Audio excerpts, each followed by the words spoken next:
Esta es la cuarta enseñanza. La primera enseñanza tenía que ver con la adoración como disciplina espiritual. Después una enseñanza que tenía que ver con la mayordomía del dinero. Como disciplina espiritual se habló también del servicio como disciplina espiritual. La cuarta fue el compartir nuestra fe o el evangelismo como disciplina espiritual, y yo estoy encargado hoy de enseñar sobre la oración como disciplina espiritual. Textos sobre la oración bíblicos son demasiados, ¿verdad? Pero conforme estudiaba los textos o las enseñanzas de Cristo principales en los evangelios, encontré que me seguía llamando la atención, donde creo que podemos encontrar muchas de las verdades que vamos a estar hablando hoy. Un texto que nos puede ayudar a brincar a muchos otros textos bíblicos para aprender de este tema. Y está en Lucas capítulo 11, versículo 1. Todo el resto del capítulo 11 o de esa sección habla sobre la oración. Muchos creen que es la misma enseñanza que se encuentra en Mateo capítulo 6, en el Sermón en el Monte, pero por el contexto pareciera que es otro sermón de Jesucristo, donde simplemente comparte lo que él reconoce como verdad con respecto a la oración. Pero Lucas 11:1 registra estas palabras: estando Jesús orando en cierto lugar, cuando terminó, le dijo uno de sus discípulos: Señor, enséñanos a orar. Y de ahí después expone el tema de la oración con más particularidad en este capítulo.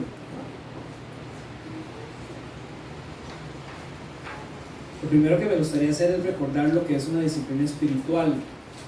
Una disciplina espiritual, según la definición que habíamos dado en la primera de las enseñanzas, es una disciplina, un instrumento que Dios usa para avanzar el proceso de santificación en nuestras vidas.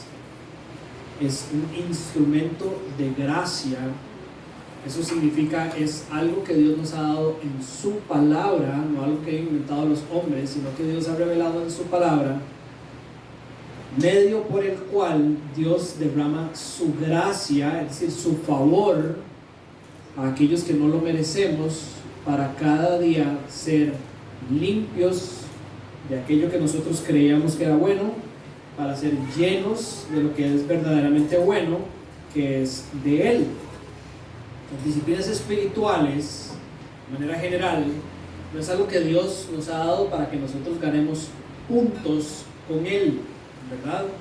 Es decir, esto es importante y lo vamos a desempacar más adelante, pero no es algo que nosotros simplemente tenemos que poner una lista como algo que tenemos que hacer, porque eso hace feliz a Dios, sin que me importe cómo lo estoy haciendo, a dónde está mi corazón cuando lo estoy haciendo, sobre qué verdades lo estoy haciendo. Yo creo que todos hemos experimentado esta situación en la que nos sirven la comida y hay alguna enseñanza, puede ser de escuelita dominical o de yo no sé dónde, que dice que usted tiene que orar antes de poner el primer bocado en su boca, cosa que no es estrictamente así según la Biblia, sino que nosotros tenemos que recibir la comida en acción de gracias y dar gracias por la comida, ¿verdad? En todo momento, no tiene que ser al principio, y tampoco es que es pecado que usted se eche un pedacito de comida antes de la oración. Pero bueno, hay algo dentro de nosotros, tal vez por la cultura costarricense, que nos dice a los que tenemos una relación con Dios que hay que orar antes de empezar a comer. Y a veces se tiene tanta hambre, ¿verdad? O la persona con la que le está sirviendo tal vez está dando vueltas, no todo el mundo está sentado en la mesa, ¿verdad? Apenas se sientan todos, se dice, bueno, oremos para comer. Señor, gracias por la comida, gracias por ese ratito, amén.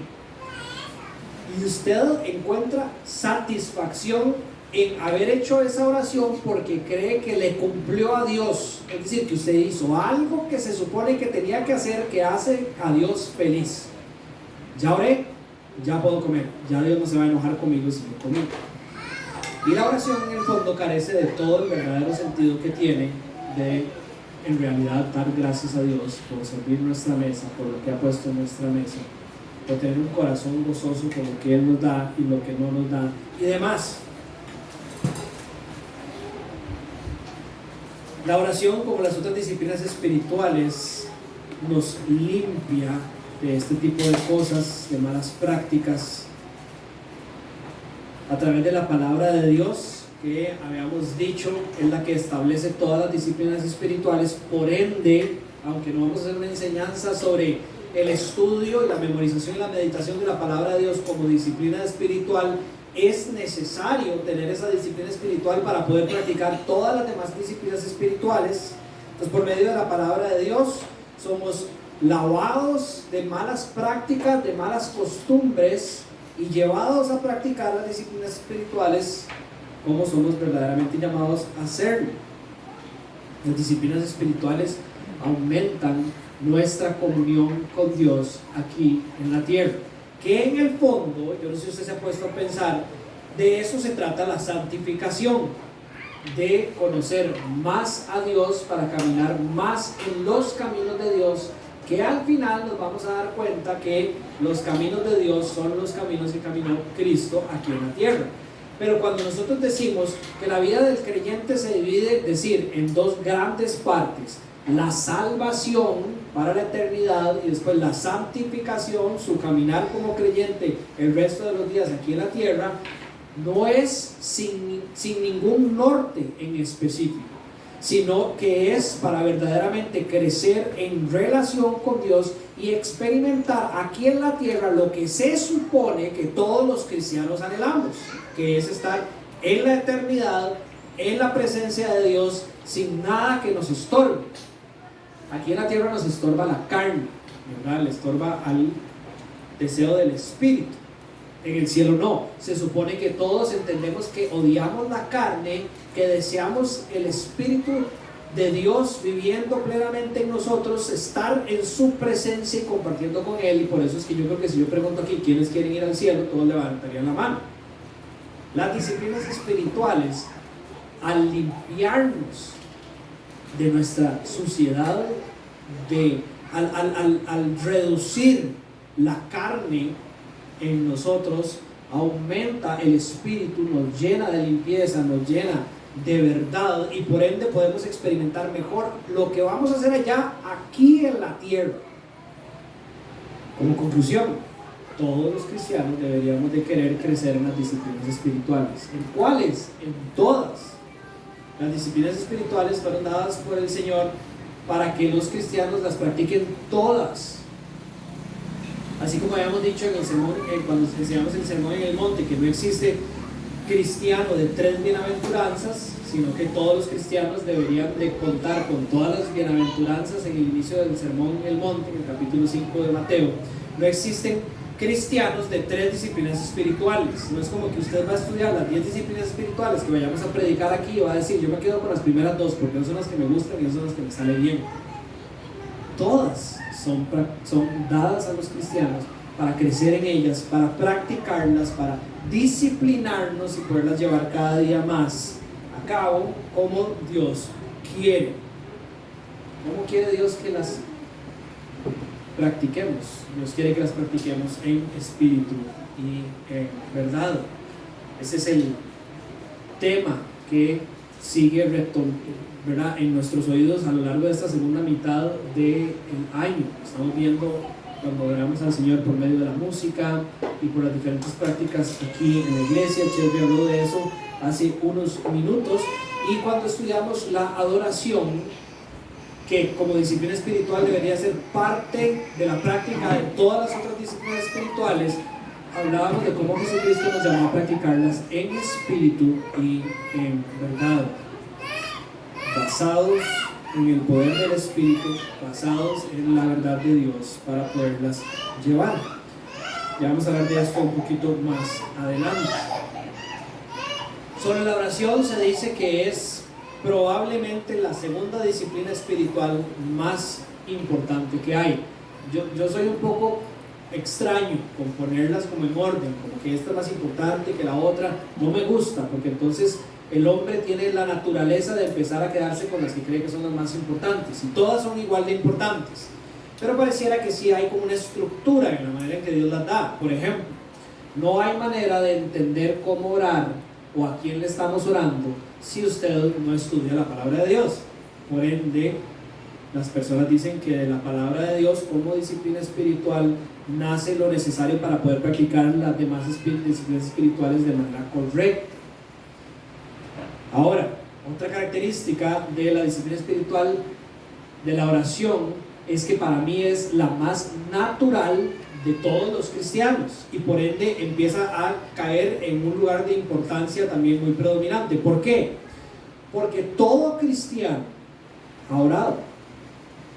Todo cristiano y vean como la misma estructura de la dinámica en que Dios opera en nosotros nos va mostrando ese orden que les estoy diciendo. Todo cristiano ha escuchado el Evangelio. Todo cristiano ha escuchado el Evangelio. Todo cristiano ha escuchado la verdad de quien Dios es: perfecto, soberano, santo, creador de cielo y tierra, que en su gran amor creó a unos seres humanos para que vivamos en comunión con Él, bendecidos por medio de su revelación y por medio de nosotros siguiendo sus pasos, dándole gloria a Él, obedeciéndolo a Él, cumpliendo sus propósitos. Y que por nuestro egoísmo, idolatría y orgullo decidimos rechazar la voluntad de Dios y querer nosotros tomar el papel de Dios, quitar a Cristo del trono y sentarnos nosotros en el trono del Rey y decidir cuál es la mejor manera en que nosotros debemos vivir nuestra vida. Y al escuchar usted las buenas noticias de salvación, escuchó también las malas noticias, y es que por haber decidido vivir la vida así, esa comunión que Dios creó desde la eternidad como buena fue rota, y que a menos que usted reconozca que eso estuvo mal, se arrepienta de eso y abrace a Cristo como el único Salvador, como el que pagó por su culpa, por el error suyo en la cruz, y que abre el camino, el único camino a Dios Padre para la reconciliación. A menos que usted reconozca esa verdad en su vida y la abrace, usted no ha sido salvo. Ahora usted vive hecho un ladito y con Cristo en el trono. Si usted es cristiano, ya usted no está en el trono, y con un deseo de ser más como Cristo y no ser como usted quiere, porque cuando usted hace lo que usted quiere, la historia demuestra desde el Génesis que las cosas salen mal, porque usted no fue diseñado para vivir haciendo lo que usted quiere. Usted fue diseñado para vivir haciendo lo que Dios quiere.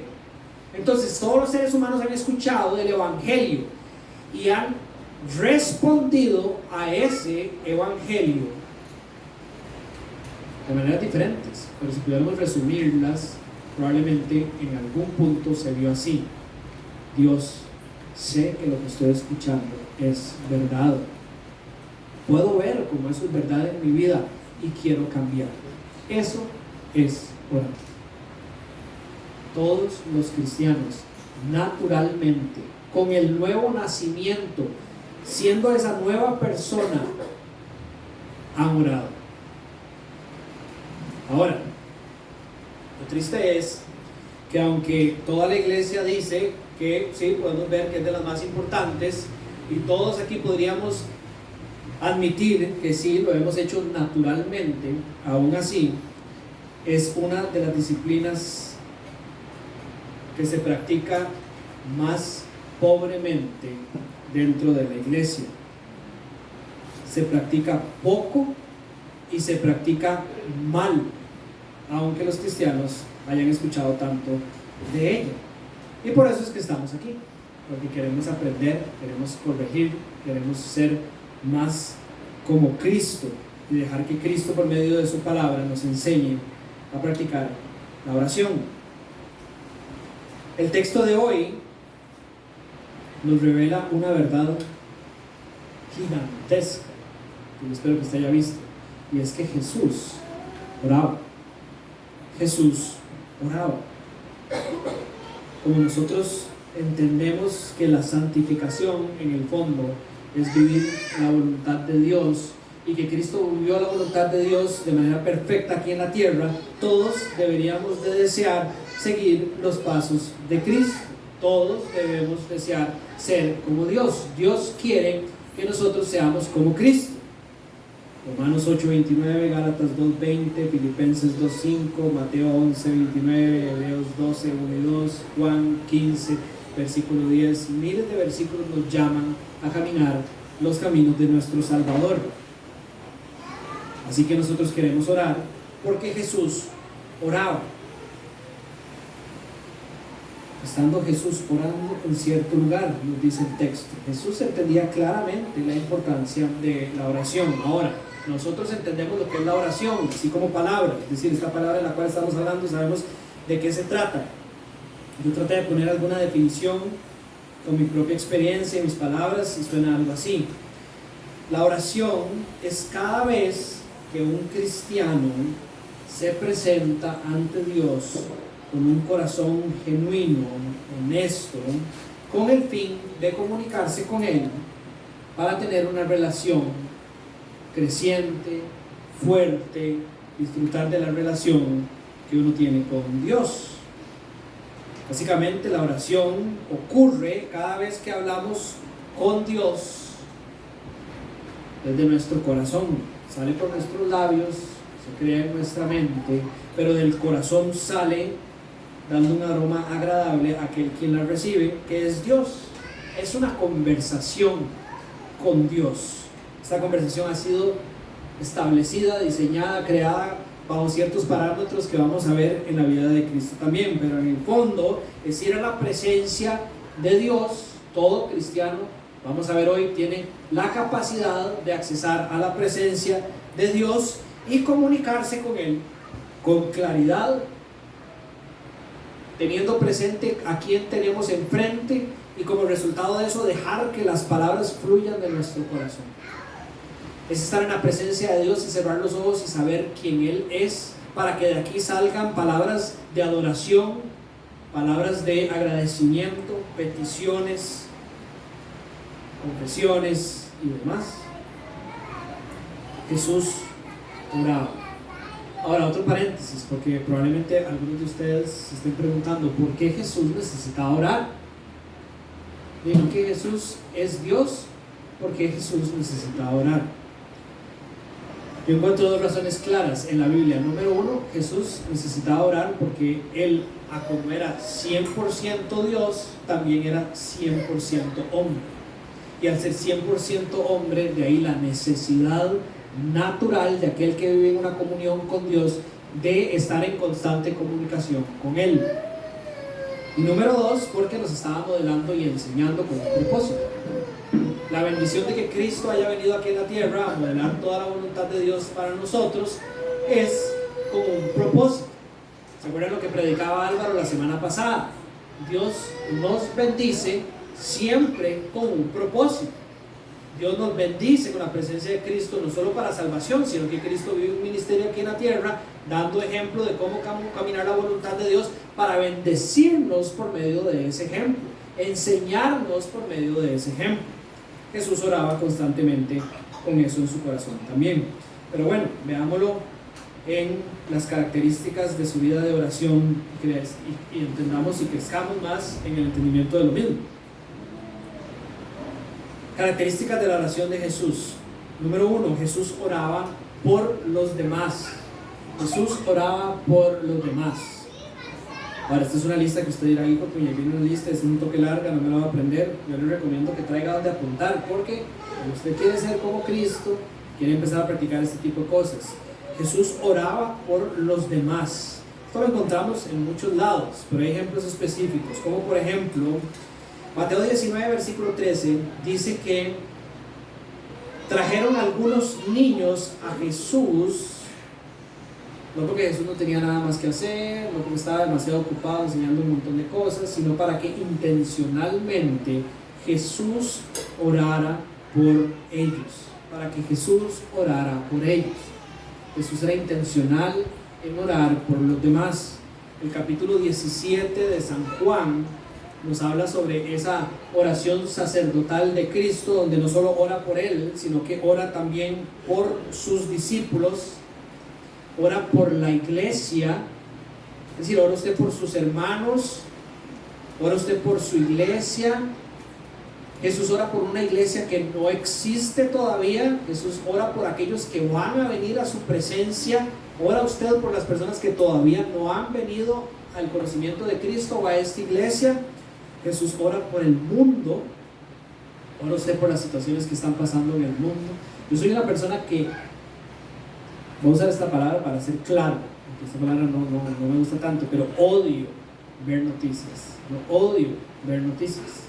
Como que me enferma ver noticias, pero por ver noticias no me entero de un montón de cosas, ¿verdad? No me entero de cuando hay terremotos, no me entero de los derrumbes, no me entero de un montón de desastres que están pasando por el mundo, y me pierdo la oportunidad de poder orar por ellos. Entonces, si usted odia ver noticias como yo, trate de tener a alguien que le guste las noticias cerca y pregúntele por qué podemos estar orando. Porque Jesús oraba por los demás, y entre los demás estaba el mundo. Oraban por las cosas que estaban pasando en el mundo. Jesús también oraba solo. Marcos 6, versículo 46 dice: después de despedirse de ellos, se fue al monte a orar. Mateo 14, versículo 23: despidió a la multitud y se fue al monte a solas para orar. Al anochecer estaba ahí solo. Versículo 3:21 de Lucas: aconteció que cuando todo el pueblo era bautizado, Jesús también fue bautizado, y mientras él oraba, el cielo se abrió. Lucas 5:16: Jesús con frecuencia se retiraba a lugares solitarios y oraba. Constantemente estaba orando. Ustedes han escuchado que dentro del llamado de Cristo a la iglesia a través de Pablo en Tesalonicenses 5:17 habla sobre ese constante orar, ¿verdad? Oren sin cesar, dice. Lo podemos ver en la vida de Cristo. Constantemente estaba su vida de oración, solo y con otras personas, pero en este caso lo vimos en sus versículos, solo, constantemente orándole al Padre, ejercitando esa comunión y tomando ventaja de la comunión que tenemos de estar cerca de Dios y poder hablar con Él. Otra característica de la vida de oración de Jesús es que no solo oraba por los demás, sino que oraba con otros. No solo oraba solo, sino que oraba con otros. Recuerdan que hemos enseñado que la mayoría de las disciplinas espirituales, por ejemplo, la disciplina espiritual del silencio, la disciplina espiritual de escribir un diario, esas son las disciplinas espirituales que usted solo puede practicar solo. La mayoría de las disciplinas espirituales fueron dadas para poderse practicar solos y en comunión o en comunidad, ¿verdad? Entonces Jesús oraba también con otros, y por este medio practicaba esa disciplina espiritual de manera corporativa o en comunidad.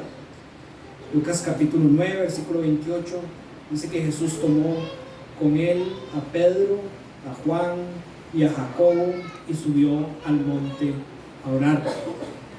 Eso es cuando se da la transfiguración de Jesucristo, cuando encontramos que Jesucristo revive a la hija de Jairo. Curiosamente también toma a estos tres que tienen un papel importante en la historia de la iglesia: Juan, su hermano Jacobo y a Pedro, y entra con los padres de la niña a la habitación de la niña y ora con ellos por la niña.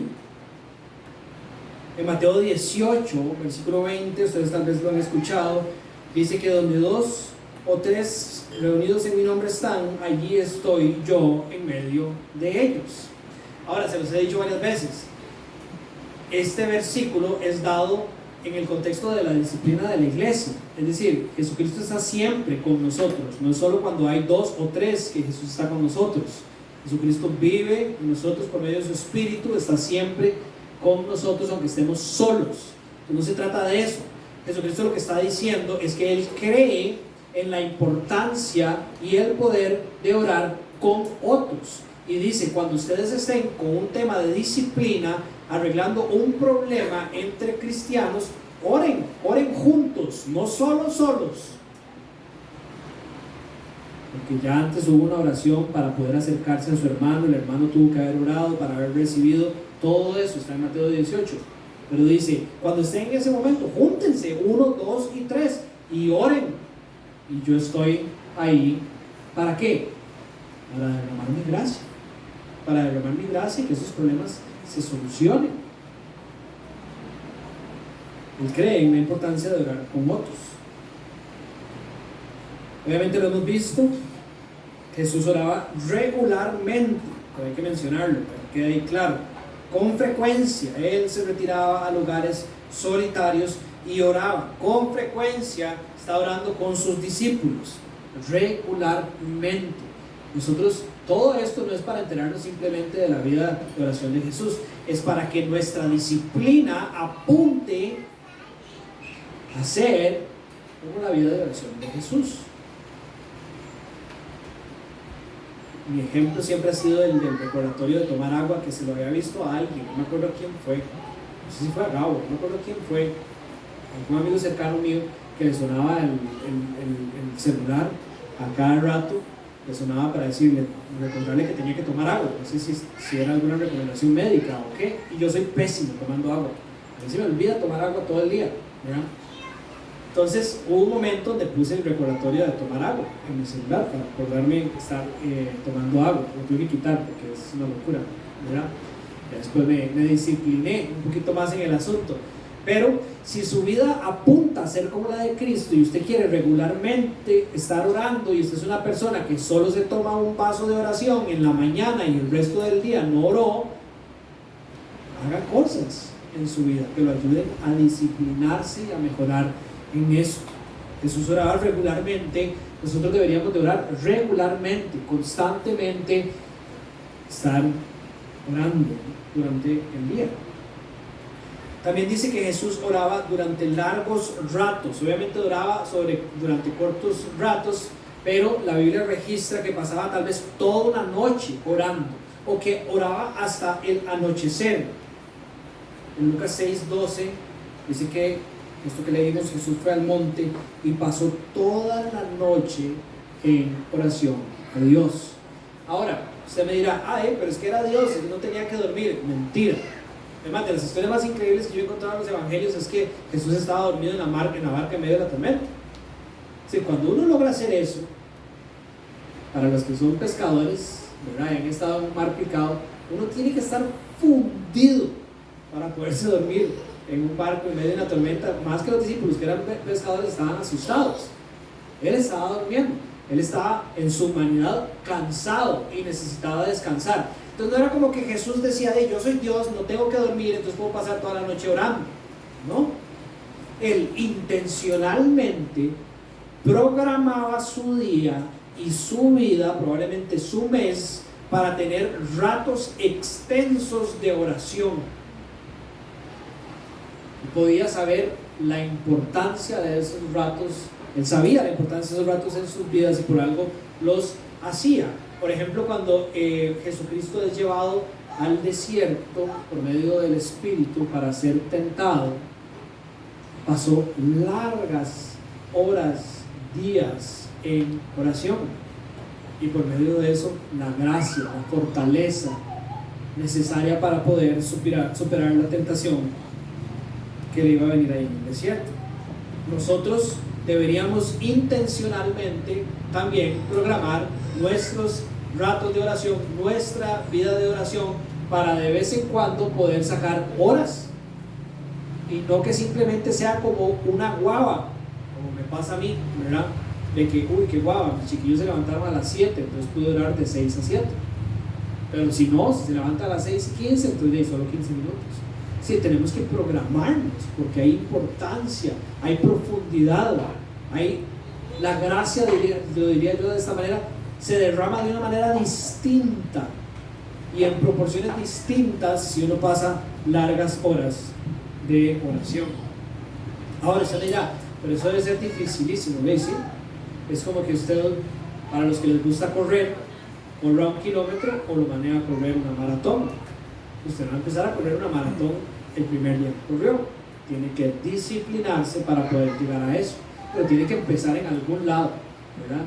Aparte, la definición de lo que es largo es diferente en cada vida, ¿verdad? Si usted es una persona que ora 2 minutos al día, 15 le va a parecer largo, pero apunte a orar largos ratos como Cristo, para que cuando llegue a 15, después quiera 1 hora, 2 horas, o toda una noche, o todo un día.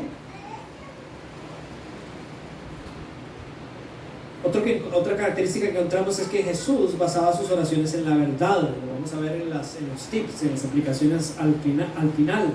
Ya lo hemos estudiado cuando se lo dijo a la samaritana, ¿verdad? A Dios lo adoramos en espíritu y en verdad. Si la oración queremos que sea una muestra de nuestra adoración al Señor, no hay manera de que lo hagamos si estamos alejados de la verdad de Dios, si no estamos en la comunión con el Espíritu de Dios de la manera adecuada por medio de su verdad. Entonces necesitamos la verdad, la Biblia, la verdad que trae la palabra de Dios y la iglesia a nuestras vidas para poder tener una vida de oración correcta. No asuma, ninguno de nosotros asuma que sabe cómo orar. Deje que la Biblia lo instruya todos los días sobre cómo orar. Ninguno venga a la noche de oración, y no sé si la anunciaron, es este martes, ¿verdad? ¿Okay? Ninguno venga a la noche de oración creyendo que aquel sí sabe orar y que usted no, ¿verdad? Todos deberíamos de venir humildes con el deseo de que el Señor nos enseñe juntos a orar mejor, a través de los demás hermanos, a través de su palabra, a través de su espíritu. Busquen la verdad para poder orar de la manera en que Jesús oraba. Otra característica de la vida de Jesús en oración era que era persistente. Jesús era persistente en su oración y quería que sus discípulos, es decir, nosotros, fuéramos persistentes con nuestra vida de oración. Es decir, no solo regulares, sino persistentes, ¿verdad? La persistencia involucra tal vez un tema en específico sobre el cual usted ore con fe, creyendo que el poder de Dios, que Dios escuche y que el Señor va a responder. En Mateo 18, en Lucas 18, usted encuentra en el versículo estas palabras. Jesús les contó una parábola a sus discípulos para enseñarles que ellos debían orar en todo tiempo y no desfallecer. Es decir, no solo regularmente, sino persistentemente, no desfallecer.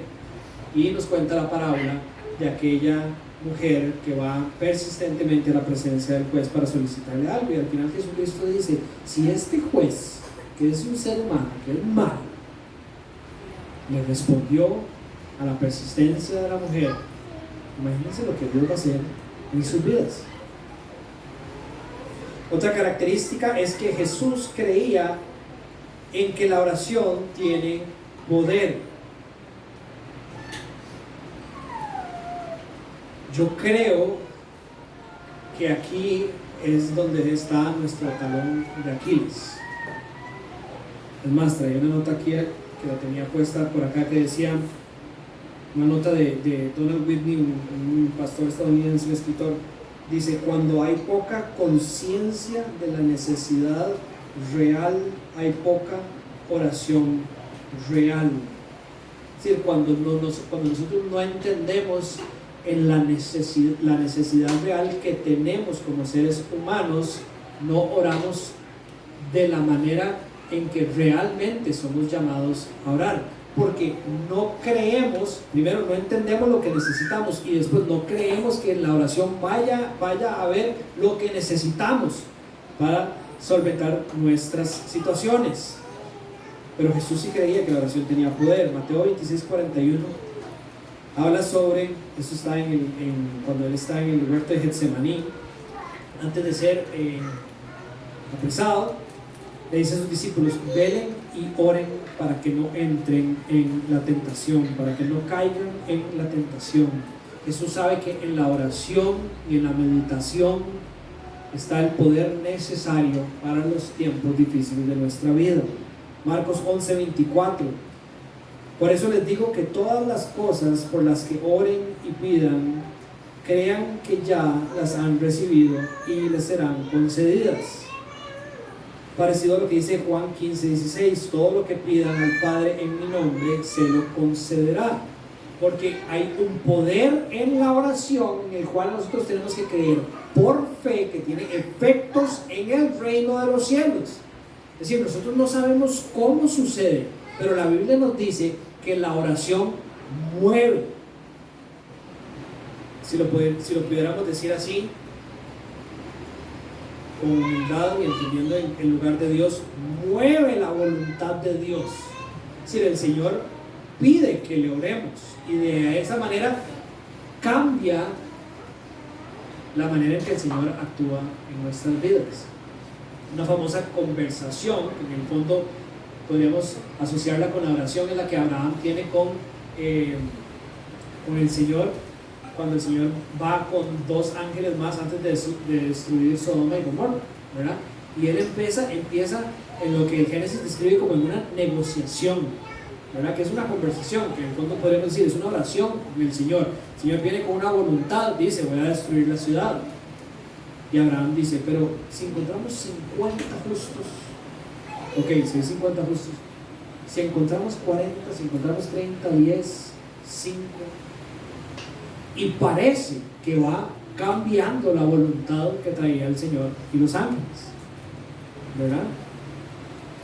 Ese es el poder que tienen las conversaciones de nosotros con Dios, que parece que pueden cambiar la voluntad del Señor, que el Señor en el fondo sabía lo que iba a pasar en su soberanía. Pero así es, nosotros tenemos que confiar en el poder de la oración como Jesús creía en el poder de la oración para los tiempos malos, para todo en la vida. Cualquiera que sea la situación, pídansela, preséntensela al Padre y el Padre va a hacer algo por eso. Ahora, es muy claro Jesús también en otra cosa. Él creía que todas las oraciones iban a ser respondidas, pero él sabía que no siempre iban a ser respondidas de la forma en que él esperaba. Jesús sabía que aunque él orara por algo, no siempre la oración iba a ser respondida como él quería. Nosotros lo vemos en Mateo 26 también en el versículo 39, donde dice que Jesús, adelantándose un poco, cayó sobre sus rostros, esto es en Getsemaní también, y oró al Padre, diciendo, Padre mío, si es posible, que pase de mí esta copa, pero no sea como yo quiero, sino como tú quieres. Sí, Jesucristo fue con un corazón honesto ante su Padre, y abrió su corazón y le dijo, si es posible, Señor, aparta de mí esta copa. Ese era el deseo que Él nos muestra por medio de su oración, pero también nos enseña que la manera en que Dios responde a la oración, número 1, no siempre es la manera en que nosotros esperamos, y número 2, Él confía en que es mejor la manera en que Él va a responder que la que nosotros esperamos. Pero definitivamente ningún cristiano debería de creer que si usted ora por algo específico, Dios tiene la obligación de responderlo como usted lo pidió, porque si no la palabra de Dios falló. Cuando nosotros pedimos en el nombre de Jesús, es decir, venimos ante Dios y le sacamos la credencial, Dios Padre, y le decimos, vengo ante ti a pedir estas cosas en el nombre de tu Hijo, eso significa que estamos orando de la misma manera en que Jesús oraría. Por ejemplo, ninguno de nosotros debería de ir a la presencia de Dios y decirle a Dios, Dios, vieras que tengo una vecina que cuando está limpiando su casa pone el radio a todo volumen, muy temprano en la mañana. Dios, usted por favor podría mandarle un rayo a la casa para quemarle el radio. Sí, Jesús nunca oraría de esa manera. Por ende, si alguno de ustedes se atreve a hacer eso en el momento en que usted diga en el nombre de Jesús, Usted va a sentir un golpe aquí, que no es algo en el corazón físico, sino que es el Espíritu Santo diciendo: no puede pedir esas cosas en el nombre de Jesús, porque es contrario a la voluntad de Cristo. Jesús jamás oraría de esa manera. Por ende, ninguno de nosotros debería orar con una convicción falsa de que Dios tiene la obligación de responderme la oración como yo se la estoy pidiendo, porque ni siquiera Cristo lo hace así. Nosotros oramos, le presentamos nuestras peticiones al Señor y en acción de gracias, ¿verdad?, abrimos nuestros brazos a lo que sea que Dios nos vaya a dar. Ojalá lo que nosotros pedimos si va de la mano de su voluntad, pero si no, con la fe de que lo que nos vaya a dar es siempre mejor. Esa es la vida, esas son las características de la vida de oración de Jesús. Ahora, ¿qué más podemos ver del pasaje de hoy? Que Jesús espera que nosotros oremos, no solo porque es algo natural, sino que Él lo espera, es decir, que nosotros ejercitemos la oración. Como les decía, este versículo 11, este capítulo 11:1 va de la mano con las enseñanzas similares en Mateo 6. Y cuando usted estudia las de Mateo 6, en el sermón donde están todos los discípulos escuchando, igual que aquí, en ningún momento Jesús dice: ok, vean, es importante que empiecen a orar. Los que no oran, es importante que algún día empiecen a orar. Orar es algo que tienen que empezar a agregar. Jesús asume que los discípulos oran, asume que el cristiano tiene una relación con Dios y entiende. De nuevo, si usted no entiende que usted tiene una relación con Dios, esto lo digo, lo tengo que decir así en blanco y negro, porque no hay gris, pero lo digo con mucho amor: usted no es cristiano, ¿verdad? Si usted no entiende el propósito de Cristo en la cruz y de lo que Él estaba construyendo entre usted y Dios, usted no entiende eso, por ende usted no le habla a Dios, usted no es cristiano. Entonces, con mucho gusto podemos hablar después de la iglesia y hablar sobre el Evangelio, ¿verdad? Pero aquellos que entienden, que se hacen llamar discípulos de Cristo, Cristo espera que tengan una comunicación con el Padre Celestial. En el texto del capítulo de Mateo, en el versículo 5, cuando ustedes oren, no es si ustedes oran, o no es en algún momento cuando ustedes deseen empezar a orar, o si alguno de ustedes escoge orar más que las otras cosas. No, cuando ustedes oran, no sean como los hipócritas, y explica. Versículo 6: tú cuando ores, entra a tu aposento, y describe sobre la oración. Versículo 7: al orar, no usen ustedes repeticiones sin sentidos, y y explica más de la oración. El Padre sabe lo que ustedes necesitan antes de que lo pidan. Él asume que nosotros vamos a pedir cosas. Versículo 9: ustedes pues oren de esta manera, y explica y nos da el modelo sobre la oración que nosotros conocemos como el Padre Nuestro. Entonces la palabra claramente revela que esta es la voluntad de Dios para todos sus discípulos, y sabemos por el texto de hoy que esa es la voluntad de Cristo para sus discípulos también. Uno de sus discípulos le dice: enséñanos a orar. Y si usted lee más adelante el capítulo 11, dice: enséñanos a orar como Juan le enseñó a orar a sus discípulos. Entonces, ni siquiera es que es una enseñanza nueva para la iglesia, ha sido la voluntad de Dios siempre. La comunión con Él, la comunicación con Él está a lo largo de toda la palabra de Dios. Juan también enseñó, el Bautista, a sus discípulos a orar. Lo vemos en la iglesia primitiva, todos los discípulos de Jesucristo, en los primeros capítulos del libro de Hechos, cuando describe la primera iglesia, están constantemente compartiendo todas las cosas, estudiando su palabra, cantando en el templo, en las casas y orando. Todos orando con fe, orando para que liberaran a Pedro y a Juan, orando para que fueran saliendo de la cárcel los otros discípulos, orando para que se haga la voluntad del Padre, orando por las almas. Constantemente lo vemos. Y en el resto del Nuevo Testamento, Colosenses 4:2: perseveren en la oración, velando en ella con acción de gracias. Filipenses 4:6: por nada estén afanosos, antes bien en todo mediten mediante oración y súplicas con acción de gracias, sean dadas a conocer sus peticiones delante de Dios. 1 Tesalonicenses 5:17, se lo mencioné ahora, oren sin cesar, y así los muchos versículos que encontramos en las cartas del Nuevo Testamento. Ahora, ¿por qué nos cuesta entender sobre la bendición que es orar? Nuestra falta de oración o una vida de oración incorrecta nos lleva a un pobre entendimiento de la bendición que hay en orar, y por ende practicamos poco la oración. Cuando usted tiene un sano entendimiento de lo que es la oración, de ahí va a nacer de usted esa convicción que entiende la posición bendita en la que usted está para quererlo practicar cada día más. Hebreos 4:16, uno de mis versículos favoritos. ¿Quién sabe? ¿Dónde está Jimmy? ¿Dónde está Jimmy? Ahí está Jimmy. Dice: por tanto, acerquémonos con confianza al trono de la gracia, para que recibamos misericordia y hallemos gracia para la ayuda oportuna y para todo tiempo, para los tiempos de necesidad. Acerquémonos a la presencia de Dios en oración, a ese trono de gracia. Entonces, nosotros no oramos por obligación, nosotros no oramos por deber.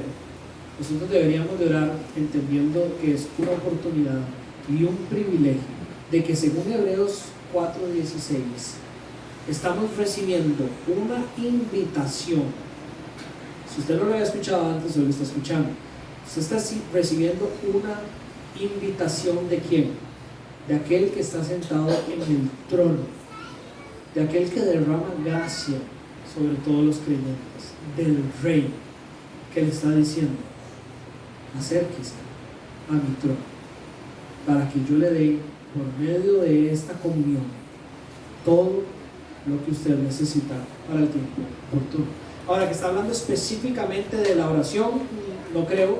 Está hablando de las disciplinas espirituales, creo, pero definitivamente por medio de la oración nos acercamos al trono de Dios, y lo que encontramos en él es gracia. Pero es Dios sentado en su trono el que lo está invitando a orar. Yo sé que esta parábola no habla de eso, pero para mí es imposible, cada vez que pienso en ese versículo, no pensar en esta parábola. Esta parábola habla de temas de salvación, pero hay una parábola en que Jesús enseña de que Él tenía un banquete preparado, y que cuando mandó a invitar a sus amigos, o a los que se suponían que iban a ir al banquete, todos empezaron a poner excusas de que tenían que hacer otras cosas antes de poder ir y asistir al banquete. Y entonces el señor del banquete dice: ya no están invitados, voy a invitar a alguien más. Esta no es la enseñanza de esta parábola, pero para mí es imposible no pensar en algo similar. Estamos recibiendo una invitación del Rey que dice: regularmente preséntese ante mi trono. Yo estoy deseoso de derramar gracia sobre sus vidas. Hágalo por medio de la oración, ese canal de comunicación directo por el cual yo le voy a dar todo lo que usted necesita en cada momento de manera oportuna. ¿Cuántas veces esta semana yo me levanto y digo, además, vamos a poner un poco más ilustrativo, cuántas veces esta semana yo me levanto y tengo un mensajero del Señor a la par mía que me dice: tome, aquí está una invitación para que usted vaya al banquete y reciba las bendiciones del Señor? Y yo le digo: suave un toque, es que ya se me despertaron los chiquillos, y es que además no apagué el despertador y ya tengo que ir a hacer los desayunos. Tengo que alistar primero las cosas de mi casa y después voy, y después yo llego. Muchas veces no llego. ¿Cuántas veces yo rechazo esa invitación del Rey por hacer otras cosas que yo creo más importantes? En los temas de salvación, no es que se va a retirar la invitación, pero definitivamente nos estamos perdiendo la bendición que hay de vivir una vida llena de gracia desde primera hora. del día, constantemente, en todo momento, para todo lo que necesitamos en el día. Ahora, para cerrar,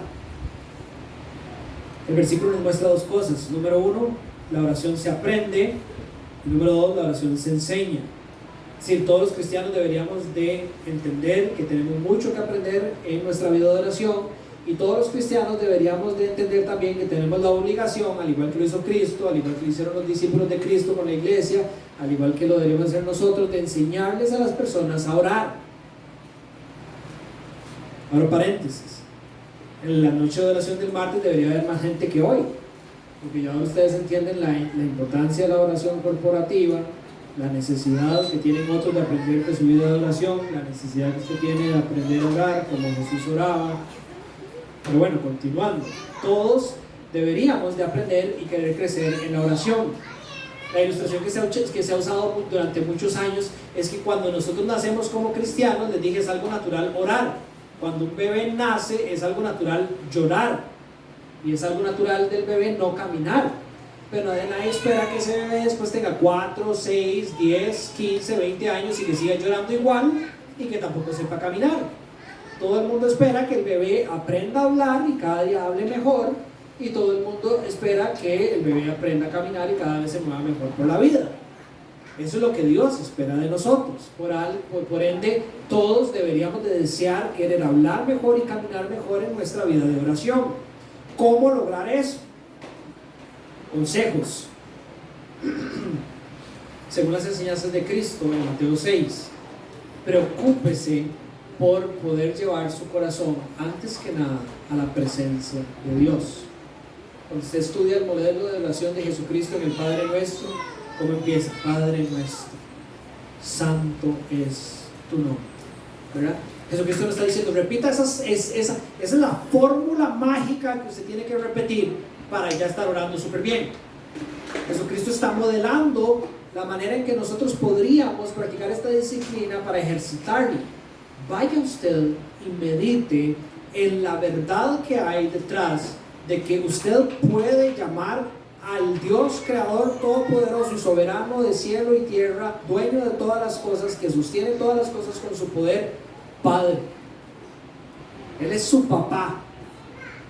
Él le permitió en su gran amor llamarlo así. Empiece por ahí, medite en esa verdad.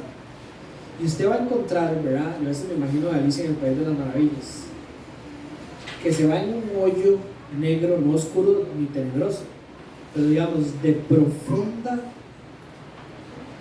adoración, donde usted no encuentra fondo, de estar meditando en esa verdad tan hermosa de que Él es su Padre, de que el Santo lo ha escogido como su hijo, de que ahora el reino de Él se está haciendo en su vida como se hace en el cielo. Y cuando usted está ahí, todo lo demás empieza a fluir. Cuando usted está adorando al Señor por medio de su oración, probablemente las palabras que van a salir después de que usted esté en la presencia del Señor de esa manera van a ser palabras de agradecimiento, y entonces usted empieza a ver la estructura del Padre Nuestro: palabras de agradecimiento, palabras de adoración, palabras de confesión, porque cuando usted está enfrente de una luz tan poderosa como la de Dios, usted nada más le da ganas de decir: perdóname por mi oscuridad, por mi pecado. Meditando en Dios, usted se acuerda que Él es el soberano, poderoso de todas las cosas. Entonces usted le presenta sus peticiones, pero usted tiene claridad a quién le está pidiendo. Entonces usted no le pide que le caiga el rayo a alguien porque usted sabe a quién le está pidiendo las cosas, ¿verdad? Cuando perdemos el tiempo pidiendo cosas materiales de una manera incorrecta, ¿verdad? O cuando hacemos ese tipo de peticiones que no llevan para ningún lado, es porque no tenemos claro a quién le estamos orando. Entonces empiece por ahí. Después ore con fe, pídale. Ahora cuando fui a la iglesia en el paseo, me gustó mucho por la manera en que lo puso el pastor. No solo ore, no estaba hablando de esto, pero lo mencionó curiosamente, no solo ore con fe, ore por fe para orar, ¿verdad? Hay veces que en nuestro largo rato de oración, usted empieza a practicar su oración durante una semana, Puede ser que usted diga, yo tengo que pasar el sábado un largo rato de oración solo para que Dios me dé fe para orar, porque no tengo. Puede ser que eso sea lo primero que el Señor le muestre por su gracia por medio de la oración, que usted verdaderamente no tiene mucha fe para orar y por eso falla, ¿verdad? Entonces ore con fe y ore por su fe para orar. Ore en el nombre de Jesús, no solo al final. Eso es una muletilla que llamamos, ¿verdad? Es algo que tiramos ahí porque se supone que hay que ponerle. Ore constantemente, en todo momento, métalo al principio, métalo al final, métalo al medio, el nombre de Jesús. Cada vez que usted utiliza el nombre de Jesús, con el poder que hay en el nombre de Jesús, el Espíritu Santo va a enderezar su oración. Si usted tiene el corazón en el lugar correcto, usted no va a poder usar el nombre de Jesús sin que el Espíritu le diga, aquí hay algo mal, si es que usted lo está haciendo mal. Y ore con persistencia y regularidad, así como lo vemos en la vida de Jesús. Otros tips. Número 1, medite en las Escrituras a la hora de orar. Esto le va a ayudar a hacer lo que les estaba diciendo anteriormente sobre la oración. Medite en la grandeza de Dios, medite en el Evangelio, medite en lo que Dios hizo en usted. Use la Biblia para que la Biblia sea no solo lo que informa su vida de la verdad sobre cómo orar, sino el combustible para que usted ore de la manera correcta. Está en el ejemplo, Ches lo está haciendo ahora de una manera hermosa, ¿verdad? Con los salmos antes de cantar. El Salmo 1 dice: cuán bienaventurado es el hombre que no anda en consejos de los impíos, ni se detiene en el camino de los pecadores, ni se sienta en la silla de los escarnecedores. Ese es el versículo 1, solo el versículo 1. Abra su Biblia antes de orar. Si usted es una persona como yo, que yo soy como, ¿verdad? Mi cerebro es como un globo de esos de helio gigantes, de aire caliente, ¿verdad? Que yo lo estoy sosteniendo como con una cuerda de pescar, ¿me entiendes? Constantemente tengo que lo estar jalando y se me va y me cuesta un montón. Yo necesito de alguna manera amarrarlo al piso para que mi oración sea genuina, que ¿verdad? ¿Ustedes entienden lo que estoy diciendo?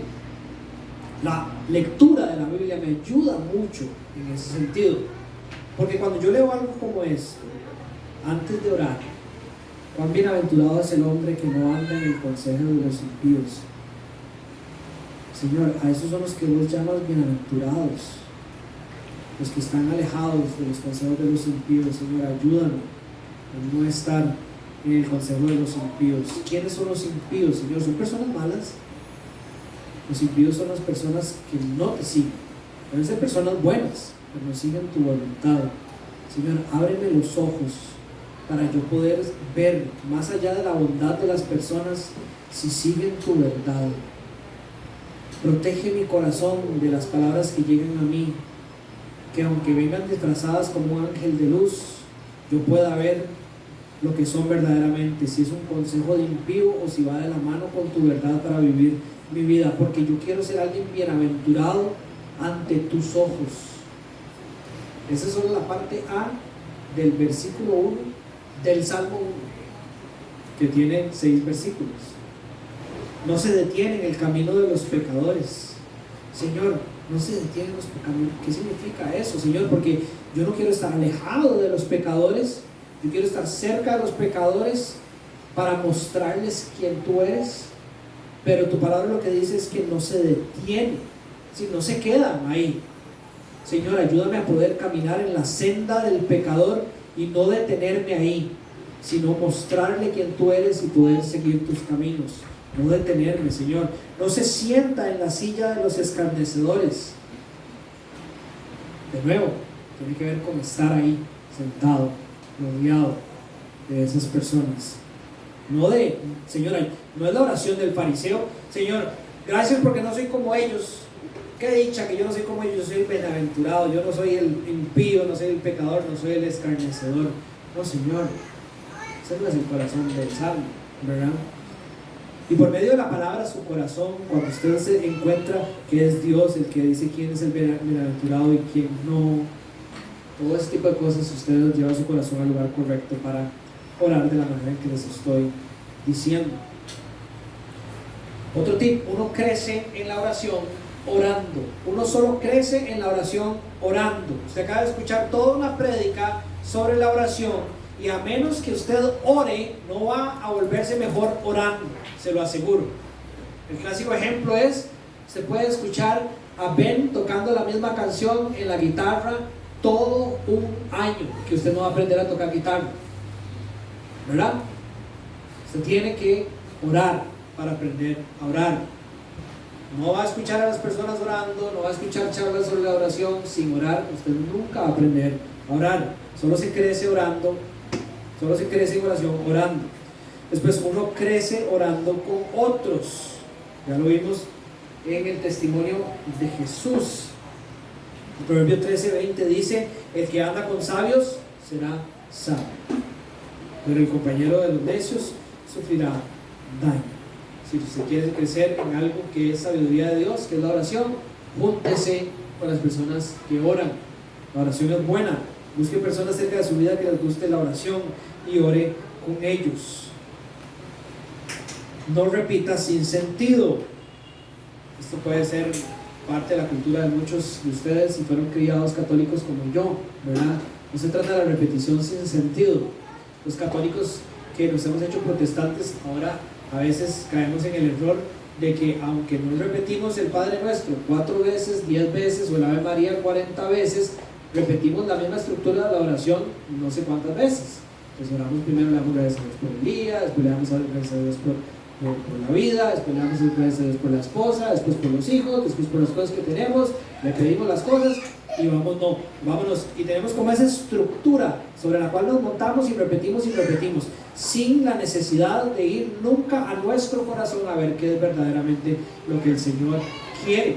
Tiene que haber un balance entre la dirección del Espíritu de Dios por medio de la oración, como al punto en que usted diga: voy a orar por tal cosa, y termina orando por otra cosa por donde lo llevó el Espíritu. Y como usted planifica su vida de oración, no todo el tiempo, por ejemplo, dejar la lista de oración fuera porque el Espíritu me llevó por allá. Tenga un balance, deje que el Espíritu de Dios lo guíe por medio de la oración, pero también usted prepárese para orar de manera ordenada y correcta. Y por último, sepa que la oración obtiene respuesta. Mateo 7 dice: pidan y se les dará, busquen y hallarán, llamen y se les abrirá. Oren y oren. Porque todo el que pide recibe, y el que busca halla, y al que llama se le abrirá. Un pastor estadounidense escribió esto: no puedo imaginar, no, mentira, creo que fue Lutero, Martín Lutero, reformador, dice: no puedo imaginar que ustedes atormenten a sus hijos entusiasmándolos con un deseo que no tienen la intención de satisfacer. Sería algo muy malo ofrecer limosna a los pobres y luego, cuando ellos extienden su mano para recibirlas, que usted se burle de su pobreza negándosela. Sería sumar crueldad a las miserias de los enfermos si los llevan al hospital y los abandonaran allí para que murieran desatendidos y desamparados. Cuando Dios lo guía a orar, Él quiere que usted reciba. Si Dios nos llama a orar, es porque Él quiere que nosotros recibamos. Con fe en eso, pidámosle al Señor y sean intencionales para crecer en su vida de oración. ¿Ok? Muy bien. ¿Alguien quiere hacer alguna pregunta o un comentario con respecto a este tema? Sí.